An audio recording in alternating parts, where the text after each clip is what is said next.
El triunfo del no en el referendo por la independencia de Escocia abre un nuevo panorama en el Reino Unido. Is vote no.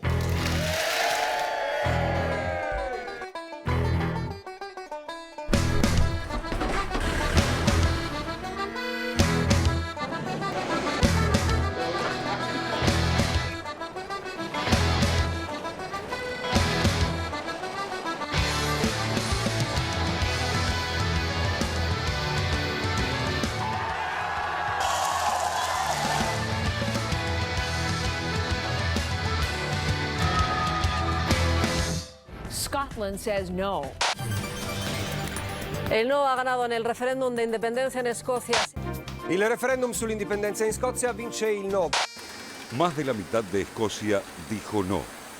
El 55,3% de los ciudadanos que votaron en el referéndum del pasado jueves rechazaron la posibilidad de que el pequeño país, que ocupa un tercio del norte de la isla de Gran Bretaña, sea independiente. Según el escrutinio final, de los 32 distritos electorales, el no se impuso por casi 10 puntos porcentuales sobre el 44,7% de los que votaron por el sí a la separación del Reino Unido. A las pocas horas de la votación, se hizo sentir el primero de sus efectos. El primer ministro escocés, Alex Salmond, principal impulsor de la independencia, presentó su renuncia al cargo y se estima que quien lo reemplazará podría ser la actual viceministra, Nicola Sturgeon, con lo cual Escocia tendría por primera vez a una mujer al frente del gobierno. But the real point is this.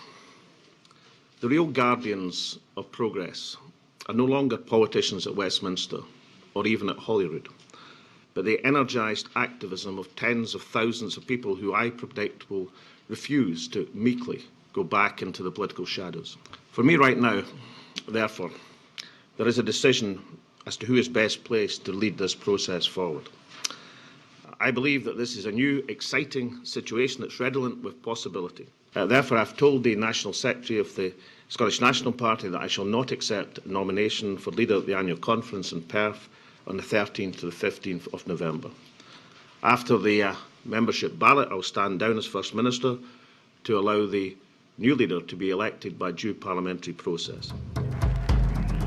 No obstante, y aunque sea paradójico, no puede hablarse hoy de derrotados. Tanto unos como otros, los que festejaron por la permanencia en el Reino Unido, como quienes vieron frustrada su ilusión independentista, saben que surgió una Escocia que hizo llegar sus reclamos a las puertas mismas del poder político de Londres. El primer británico, David Cameron, dio pronta cuenta de ello. Good morning. The people of Scotland have spoken, and it is a clear result. They have kept our country of four nations together. And like millions of other people, I am delighted. As I said during the campaign, it would have broken my heart to see our United Kingdom come to an end. Si bien aseguró que estaba encantado con el resultado de la votación, sabe que comienza una nueva etapa que seguramente no será de tránsito sencillo.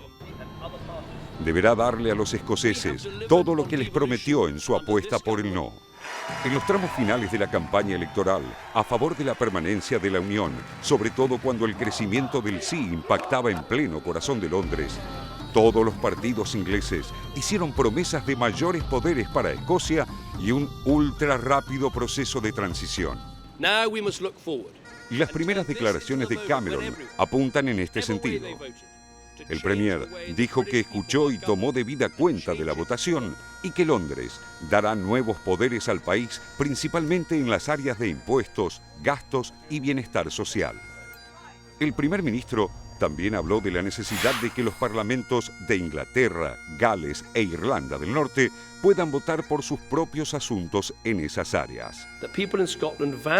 Durante la campaña del referendo, Cameron había prometido para Escocia mantener la llamada fórmula de distribución Barnett, un polémico sistema de distribución de gasto público diseñado por el exministro de Economía, Joel Barnett, en los años 70.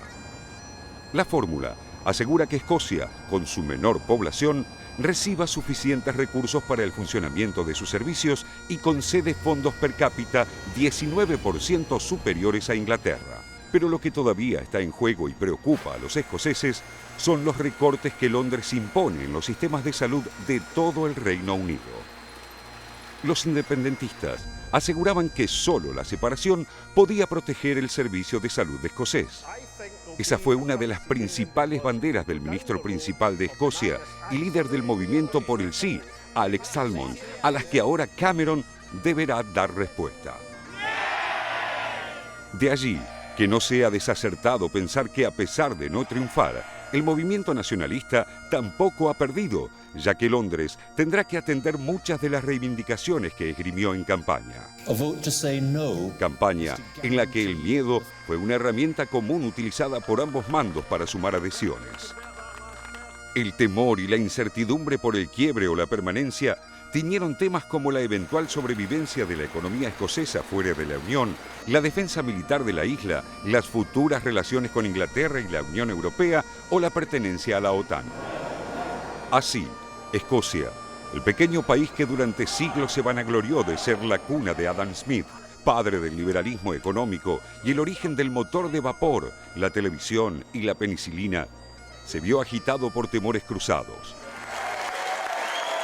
El proceso que concluyó con el referendo del jueves fue testigo del resurgimiento político del ex primer ministro Gordon Brown, el escocés, que a los 63 años disfrutaba de una suerte de jubilación política anticipada tras su oscuro paso por el número 10 de Downing Street, volvió a la arena política para luchar por la no independencia de su propio país. Quienes también se sumaron al no fueron los músicos Mick Jagger y Paul McCartney y el físico Stephen Hawking, quienes firmaron la carta abierta Permanezcamos Juntos. J.K. Rowling, autora del bestseller Harry Potter, fue más allá y donó 1 millón de libras a la campaña del no. Del lado del sí, se anotaron el actor Sean Connery, el director Ken Loach y la banda Frank Ferdinand, con sus shows a favor de la independencia. El efecto separatista también se hizo sentir en geografías cercanas. El proceso fue seguido con atención en Irlanda del Norte. Si bien el acuerdo de paz de 1998 acabó en gran medida con décadas de violencia sectaria, el país sigue dividido entre los protestantes que quieren seguir en el Reino Unido y los católicos que prefieren la unión con la República de Irlanda. Otro tanto sucede en España, donde el movimiento por la independencia catalana tendrá su prueba de fuego en la consulta popular del 9 de noviembre. Si bien ambos procesos son distintos, ya que los ingleses siempre reconocieron a Escocia como una nación con soberanía propia, la cercanía de las consultas y la similitud de las demandas hicieron que los catalanes siguieran con atención la compulsa. Claro que, y aquí una diferencia nada menor, el proceso catalán aún debe escribir su página final.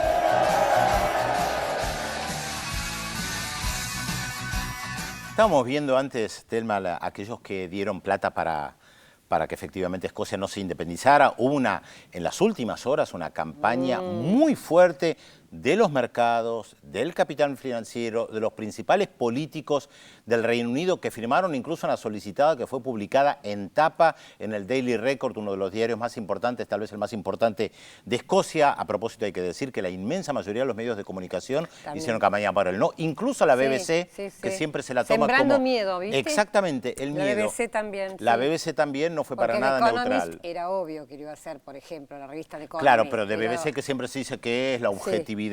Ahora, hay algo fundamental que hay que tomar en cuenta.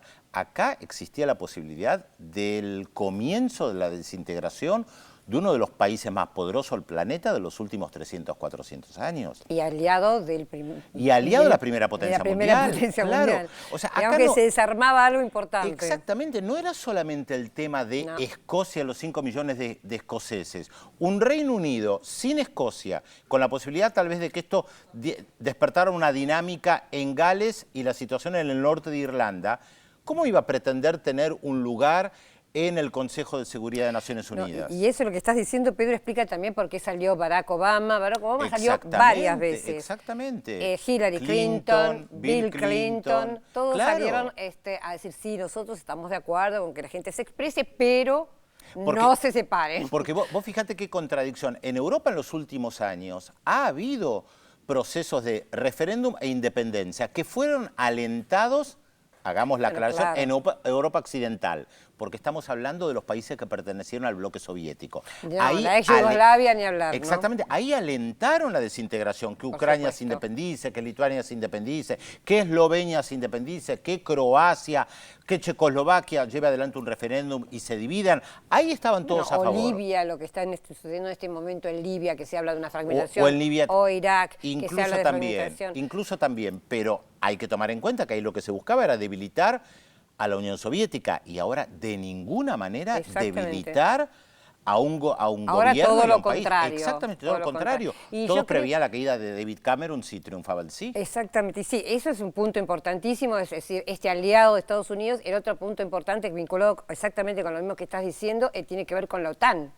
Porque claro, en Escocia está la base naval que tiene la mayor flota de la Royal Navy, que es por supuesto también una flota importantísima para la OTAN. Tiene submarinos nucleares con misiles Trident, es decir, tiene todo un poder que Salmond, que es un personaje muy interesante, ahora voy a contar un poquito, que es totalmente pacifista, antinuclear, etcétera, había dicho que iba a desmontar. Entonces, imagínate lo que significaba para el diseño de la OTAN que este lugar que tenía estas naves tan importantes, esta flota tan importante, se desmantelara. Algo parecido a lo que le hubiera pasado a Rusia si Crimea se mantenía en Ucrania, ¿no? Porque su flota mayor está en Crimea.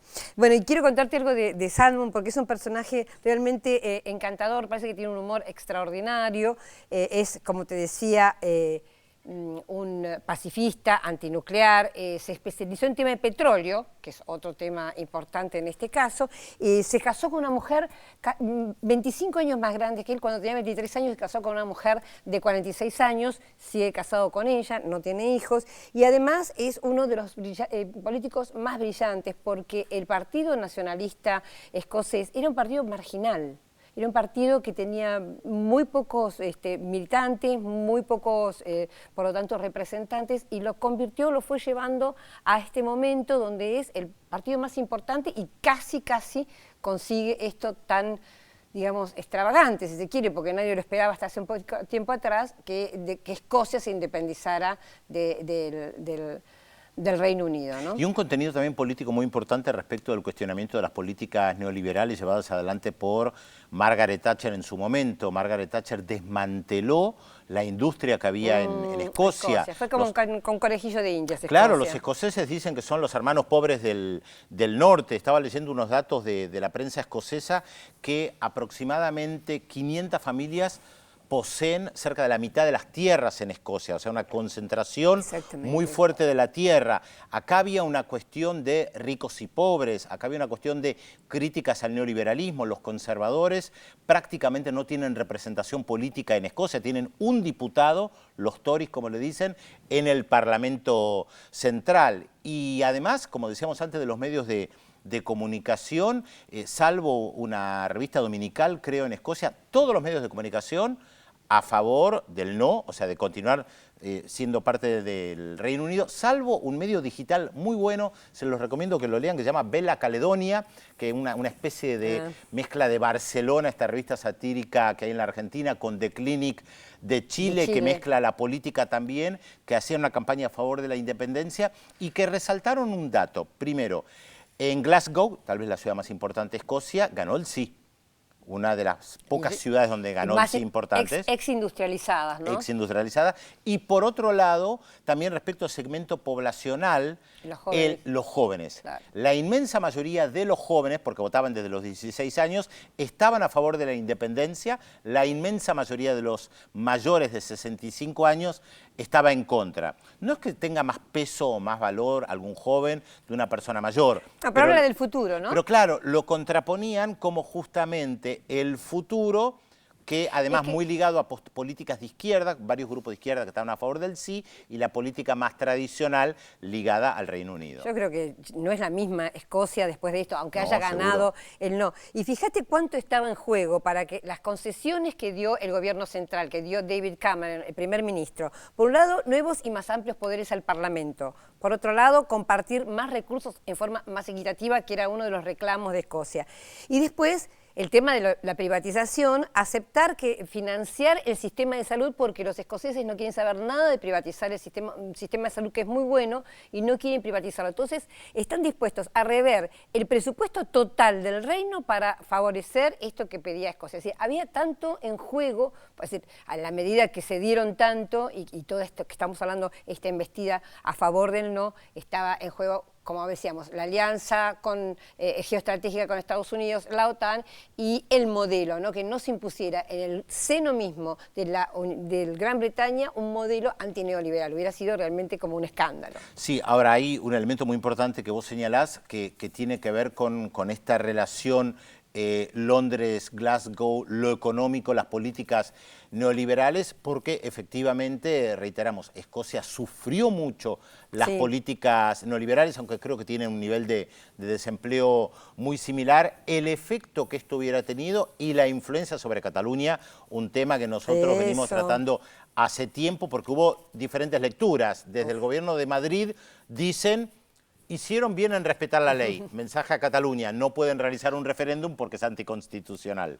Esto bueno, es un tema pero que vamos a además seguir, este era interesante porque era vinculante el de Escocia. Digamos, el de Cataluña, que va a ser el 9 de noviembre, no es vinculante. No lo es por ahora. Por ahora, pero hay digo... que ver lo que pasa con eso. Exacto. Bueno, te comento que hay Daniel Posadas, estoy leyendo algunos de los mensajes. Llegaron mensajes. Preguntó cómo repercute lo de Escocia en España, justamente.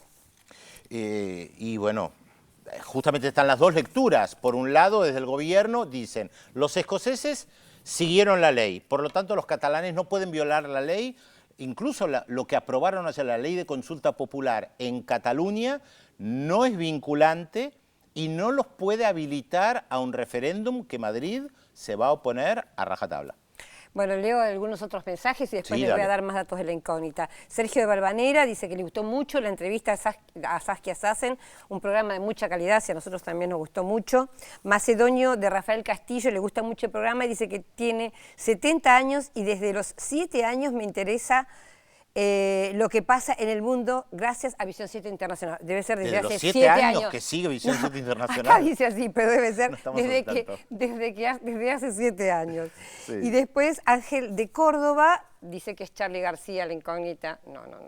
Pero hay que dar más datos. Y Maxiliano Lanús acierta con la incógnita, yo no lo voy a decir y voy a dar más datos. Bueno, escuchen, a la par de su pasión por la literatura, nuestro personaje demostró un gran interés por el teatro y el cine. En 1966 escribió su primera obra de teatro, titulada Las curiosas conciencias, dirigiendo simultáneamente una obra de Eugen Ionesco. Años después fundó, junto a un grupo de amigos, un famoso cineclub frecuentado por importantes intelectuales colombianos. ¿Quién es este personaje? Pueden llamar, ahí está en pantalla, al 0800-444-1777 y 4535-0709. Y después de la pausa vamos a tener otro tema, ya se lo adelantamos. Evo Morales, favorito, amplio favorito para las elecciones del 12 de octubre. Los bolivianos van a las urnas para decidir su futuro. En vivo, en nuestros estudios, Martín Sivak, autor de Jefazo, una biografía política de Evo Morales. Nos quedamos hoy hasta las 2 de la tarde.